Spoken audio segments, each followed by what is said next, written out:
Good evening, Norfolk! Well, that's off to a good start. On May the 7th, all of you in this county, and indeed some inside of Norwich itself, will have the opportunity to go to the ballot box, as you should, as council taxpayers who've seen your council taxes rise by the maximum year on year on year. You deserve the opportunity, do you not, to vote for who's in charge. No taxation without representation. And yet, last year, after the Conservatives had served their 4-year term, your elections were cancelled. Cancelled under the guise of local government reorganisation. The Labour government and the Conservative Party working in concert to deny you your right to vote. And I thought that was absolutely monstrous. But we were assured in the House of Commons by none other than Angela Rayner,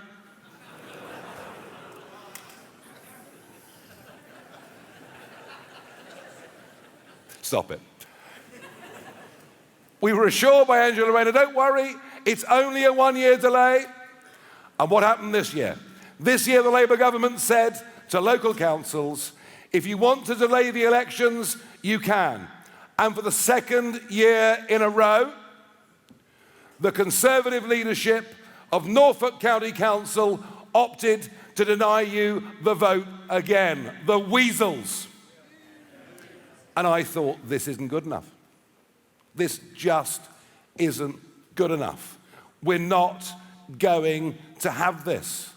The right to vote, the right to choose, the right to hire and fire those that govern you, that spend your taxes, and that make decisions on your behalf.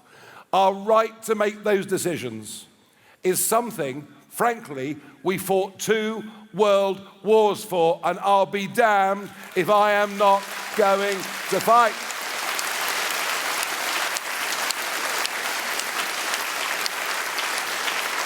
And so we took our case for judicial review and we won our case to go to the High Court to take on the political establishment. Now, I've got to tell you, I was quite looking forward to a day in the High Court. I quite fancied my chances, really. But they collapsed within 48 hours. They said all the elections will go ahead. The only reason you in Norfolk have the vote on May the 7th is because we in Reform UK stood up and fought for your rights.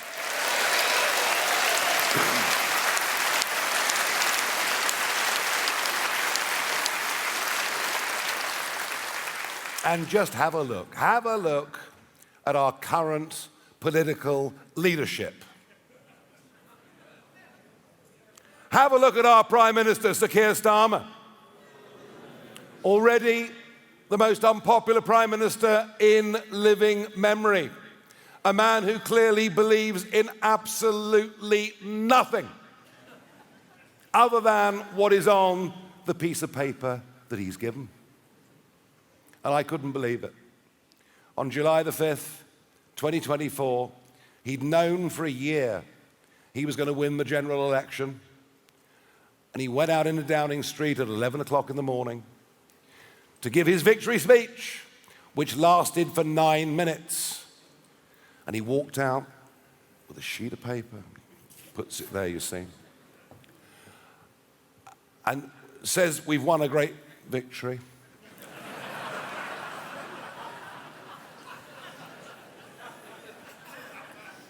We've beaten the Conservatives. And on he goes. Like a pigeon in Trafalgar Square. The man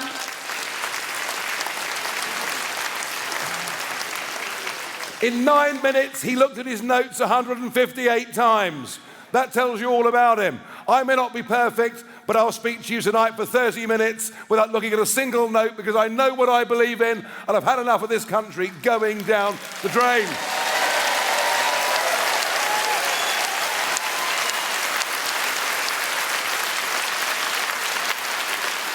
And he has proved to be the most unpatriotic Prime Minister in the history of our nation, prepared to sell out to the European Union, to sell out to anything the UN want us to do, not only to give away the Chagos Islands, but to pay for the privilege of doing it. I mean, you couldn't make this stuff up, could you? He is a complete disaster. And if there is one big incentive on May the 7th to vote for us, given that we are the only party now that is credible to beat them at the next general election, vote reform on May the 7th to get rid of Starmer.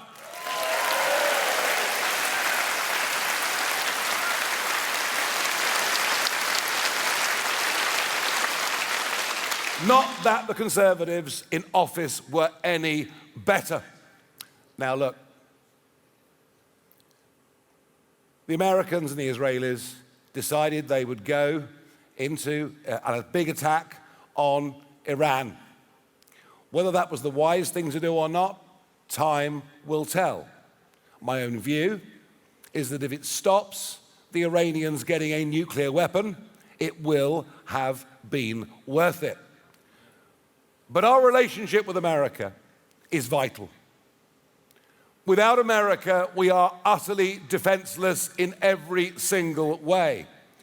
And the decision to deny them the use of Diego Garcia and RAF Fairford, and then, despite the fact we denied them, the Iranians still fired missiles at an RAF base in Cyprus, and then we change our minds and say, yes, you can use our bases.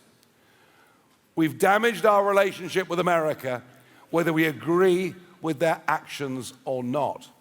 And that is dangerous, because when I say we are defenseless, and whoever would have thought anybody would have stood up in the county that produced Horatio Nelson and say that it took us 3 weeks and 1 day to send a single Royal Naval vessel to Cyprus to defend British sovereign territory.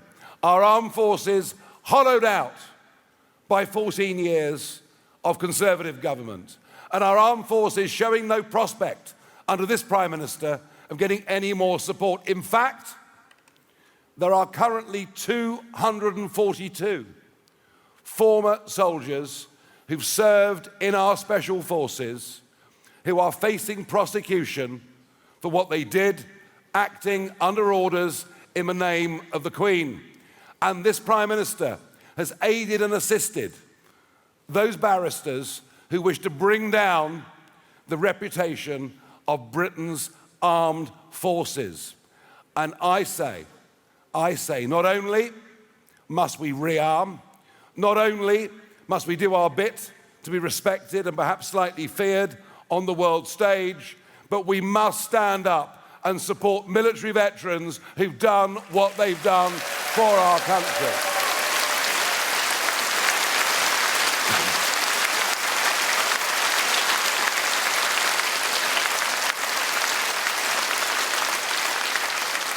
But the collective stupidity of Westminster never fails to amaze me. Net zero. Oh yes, no. These wind turbines are going to save the world. You're going to have the extraordinary situation where now we're contemplating whether there could be energy shortages in our country. The Conservatives put a 75% super tax on profits in the North Sea on oil and gas. That has killed tens of billions of pounds worth of investment in the North Sea. The Conservatives banned the production of onshore gas in our country.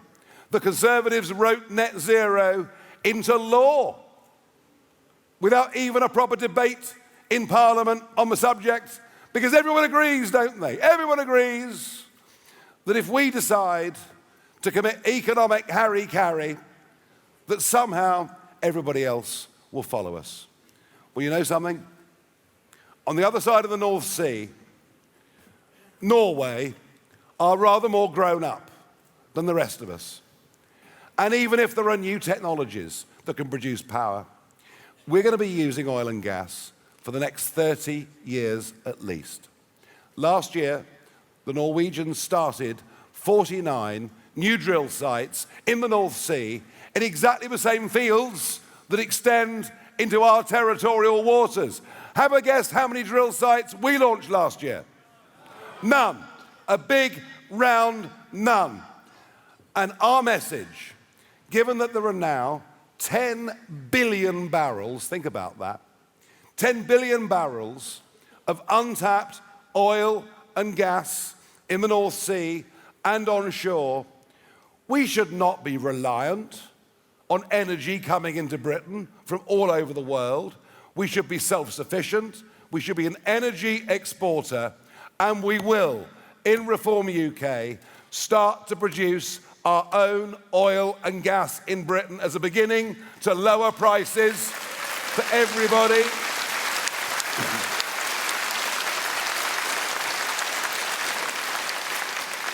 We've deindustrialized Britain. We have the highest energy prices in the world, 4 times greater than America, 8 times greater than China, and double the price of France. We've lost refining. We've lost steel, we've lost chemicals, we've lost cement making, we've lost brick making.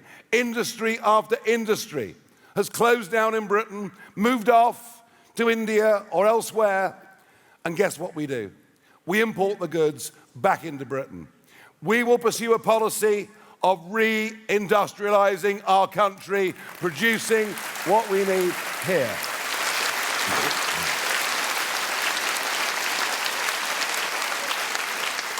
We must have energy security, but also, folks, we must have more food security than we currently have.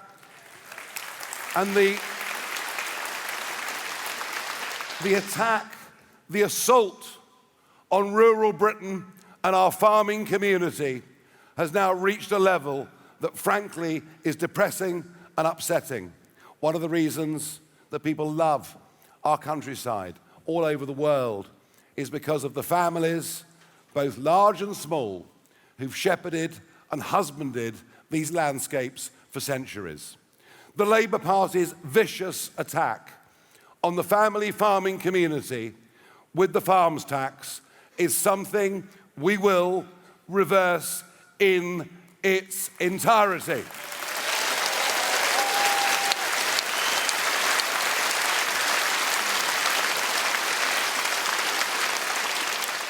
They even want to ban trail hunting. You might as well make horse riding illegal, dog walking illegal. These are attacks on traditional parts of our country, and I'm a country boy at heart, and I promise you, I will stand up for those communities because it is very, very deep within me. Very deep within me.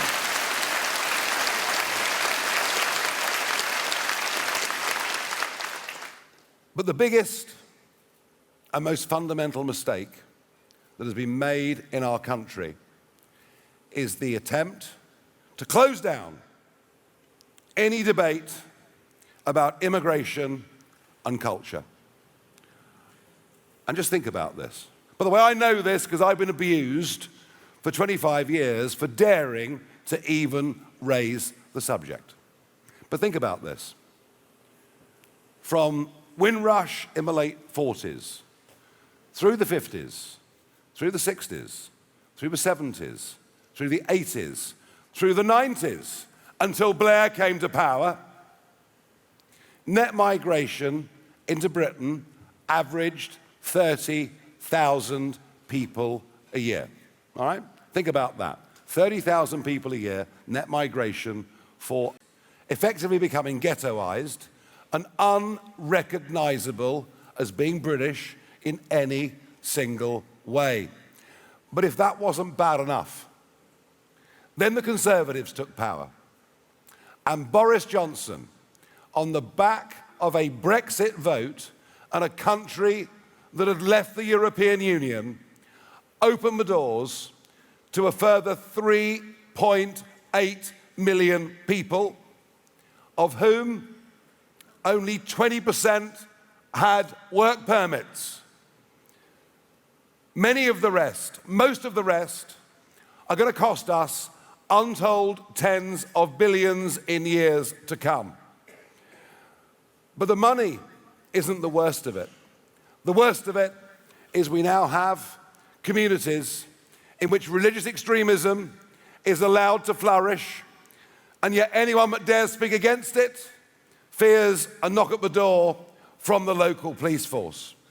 We're living in two-tier Britain, with two-tier policing and two-tier justice, and a government now that will bend to the extremist will of an Islamist community who are determined not to adapt as visitors to our way of life, but for us to adapt and change to their way of life. And if the Labour Party want to go down that route, and if the Conservative Party have not had the courage in government to do anything about it, other than add to it with countless millions, let me tell you, we will stand up for the Judeo-Christian culture that has made this country what it is.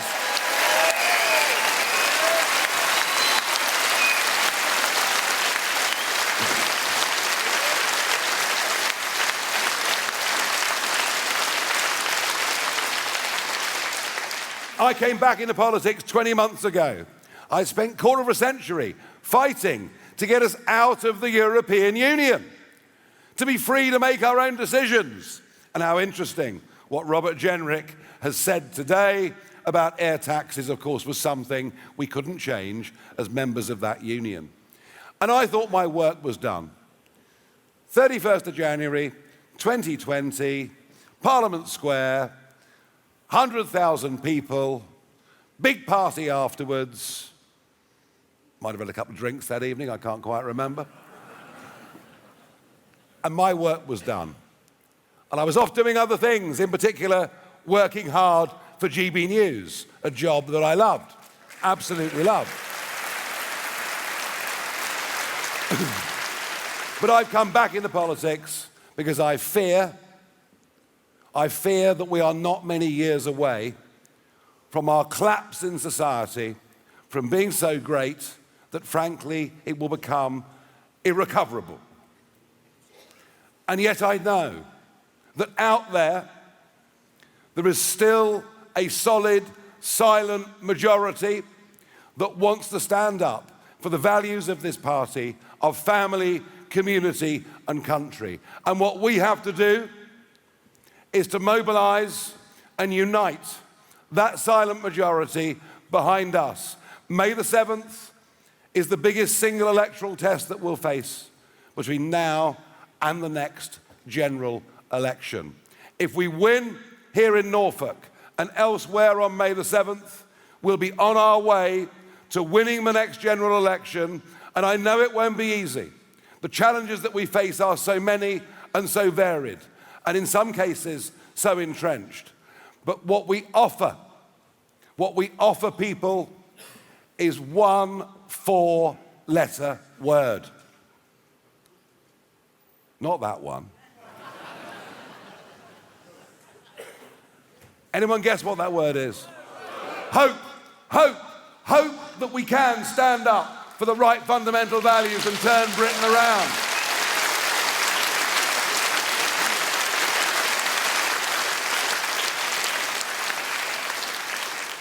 And so back out of retirement, I am striving every sinew.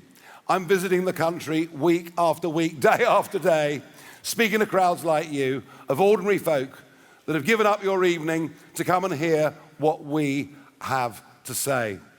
Now in Norfolk And indeed, in Suffolk last week, I seemed to be quite a boon for the local media. I think I'll help sales of the Eastern Daily Press somehow. I think regional news might get a few more viewers than normal. And look, I can't promise you that if we win Norfolk County Council, that we can somehow wave a magic wand and make the debt and the problems all go away. But what I can tell you is that when one party has been in power for too long, it leads to complacency and it leads to bad decisions. And frankly, I do think in Norfolk there has been maladministration.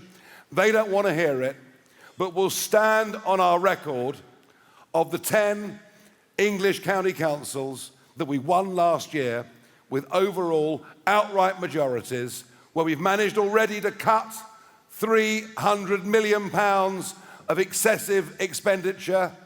And by the way, if you're in Norwich working for the county council and you're in the DEI department, you better start looking for a job.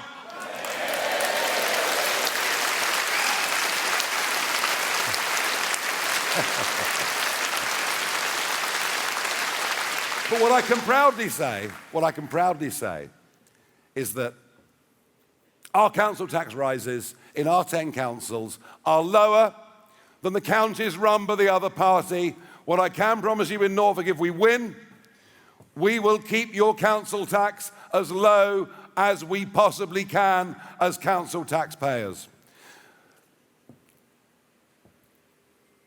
Tonight at midnight, I'll deal with the French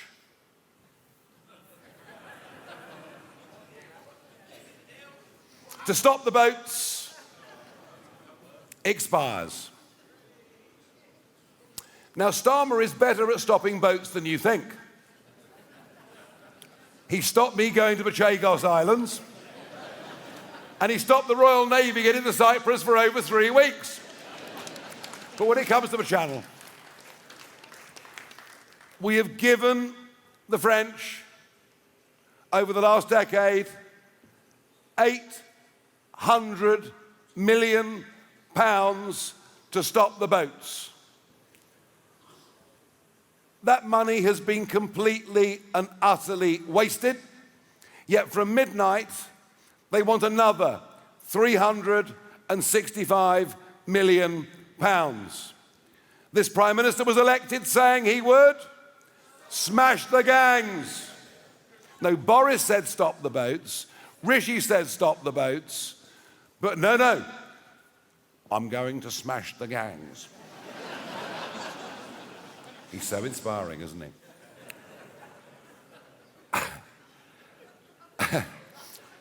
And under him, 70,000 people have come to the United Kingdom. Tomorrow's a flat, calm day. Tomorrow the number will go through 200,000 that have crossed in the last few years. I was out there in 2020, going out filming this, asking why mainstream media were not covering it, predicted there'd be an invasion because there might as well be a sign on the White Cliffs of Dover saying everyone welcome. And look at it. Hotels being filled all over the country at massive expense. Houses of multiple occupancy being dumped in streets. And so many of these young men who throw away their passports and their iPhones into the English Channel when they reach the 12-mile line, and I filmed it. So many of them come from cultures in which women are not even regarded as second-class citizens. Not a day goes by now where you don't read about some horrendous rape or sexual assault that has happened. And that is all the responsibility of Conservative and Labour governments who've made our streets less safe, who've added massively to our welfare bills. But I also believe that it's a threat to national security. People coming in from Afghanistan, from Iran and elsewhere. We're building up people that will pose a terrorist threat to us and this country in the years to come. Starmer will do nothing, and he has no plan. And I stood up at Prime Minister's questions last week and I said, given that Smash the Gangs is a failure, and knowing, of course, this deadline was approaching, I asked him what was his plan B. And true to form, he didn't even attempt to give an answer. He just read off a script about council taxes in Worcestershire. He ignored this issue that is so fundamental in terms of fairness, decency, security in our country, that I got up and I walked out in protest of the House of Commons.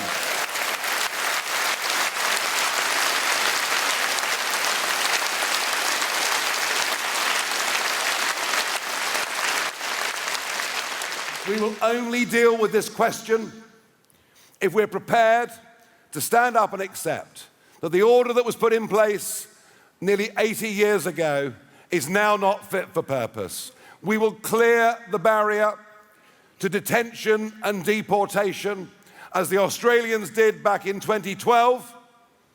We'll stop the boats coming within weeks, and we'll do it by leaving the European Convention on Human Rights and getting back control of our borders.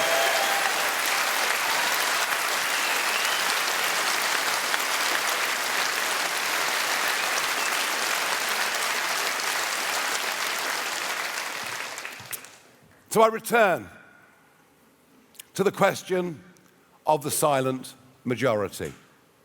And I suspect many of you in this room are part of that silent majority. You might have talked to your friends, to your family, about how you feel. You may even have been too shy to do it for fear of people coming back and being unpleasant. But here in Norfolk, there are men and women that have decided they will stand up. They will be candidates for us in these elections. And before you vote for them, or before I ask you to vote for them, I want you to have a look at them. So please, candidates, come and join me on stage now.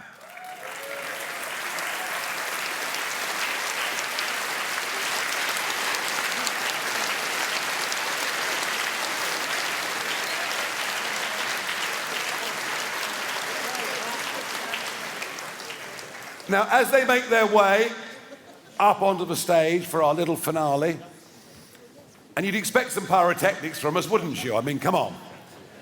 But I want to say this to you in the audience. Most of these men and women have never stood for elected office before in their lives. Most of these men and women have previously never even been members of any political party. But they've reached this moment in their lives where they realize the desperate trouble that our country is in. Come on, chop, chop. They realize the desperate trouble our country is in. And they're prepared to stand up, to put their heads up over the parapet, to take whatever online abuse they're going to get on social media. And I'm not asking all of you in the audience to make that same level of sacrifice. But what I am asking you in the audience is to please think about what I've said tonight. Think about what everybody else has said to you this evening. And I bet many of you came along, file down. I bet many of you came along as what I would describe as reform curious. Would that be fair? You've come along, you're not quite sure whether this political movement, whether this political party is for you. But if you have become convinced that Britain is broken as we believe it is, if you have become convinced that this country needs change, and it needs radical change, and it needs it very, very quickly indeed, otherwise everything that those that built before us have defended and cherished will be ruined. If you've come to that conclusion, then I want to ask you whether you're prepared to do your bit. Are you as an audience prepared to do something to help us win these elections when it comes? Good. And you can do it. You can do it in so many ways. You can join our party. You can give us money. You can talk to your friends and family. You can join local branches. You can leaflet, you can canvass, but please, above all, wherever you go, whatever you do, spread this message that real radical political change is coming to our country. It's coming soon. It's not before time. Thank you for coming along this evening. You've been a great audience. Here's to May the 7th.